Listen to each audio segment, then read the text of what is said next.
ప్రజా రాజధాని అమరావతిలో ప్రజలకు ఆహ్లాదం పంచడంతో పాటు గరిష్ట ఉష్ణోగ్రతలు తగ్గించేందుకు బ్లూ గ్రీన్ పార్కులు అభివృద్ధి చేస్తున్నట్లు మంత్రి నారాయణ వెల్లడించారు. శాఖమూరు, అనంతవరం, మల్కాపురంలో పార్కులు, నీరుకొండలో రిజర్వాయర్ నిర్మించి పర్యాటకాన్ని అభివృద్ధి చేస్తామన్నారు. అమరావతి అభివృద్ధి సంస్థ చైర్పర్సన్ లక్ష్మీ పార్థసారథితో కలిసి ఆయన నర్సరీలను పరిశీలించారు.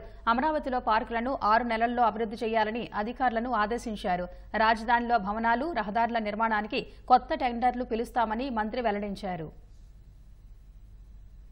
4 పెద్ద పార్కులు, ఒకటి శాఖమూరు సెంట్రల్ పార్క్ అంటాం. అంటే ఈ మొత్తానికి సెంట్రల్గా ఒక పెద్ద పార్కు 300 ఎకరాల డిజైన్ చేసాం. దాంట్లోనే 50 ఎకరాలు ఒక రిజర్వాయర్ ఉంటుంది. దాంట్లో బోటింగ్ గీటింగ్ అన్ని ఉండేట్టుగా చేసాం. దాంట్లో డిఫరెంట్ యాక్టివిటీస్ ఉండేట్టుగా టెండర్లు ఇచ్చి ఏజెన్సీస్ కూడా ఇచ్చాం. అయితే గత 5 సంవత్సరాల్లో గత ప్రభుత్వం వదిలేయటం వల్ల అది డెవలప్మెంట్ లేకుండా పోయింది. అనంతపురం రీజనల్ పార్క్ అది 35 ఎకరాలు.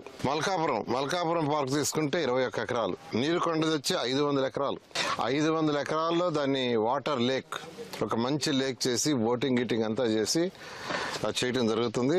అట్లా కృష్ణాయపాలెం రిజర్వాయర్ ఒకటి. Greenery and blue both. అలా అమరావతి క్యాపిటల్ సిటీలో బిల్డింగ్స్ కట్టడం, రోడ్లు వేయటమే కాదు, మంచి ఎన్విరాన్మెంట్ ఉండాలా.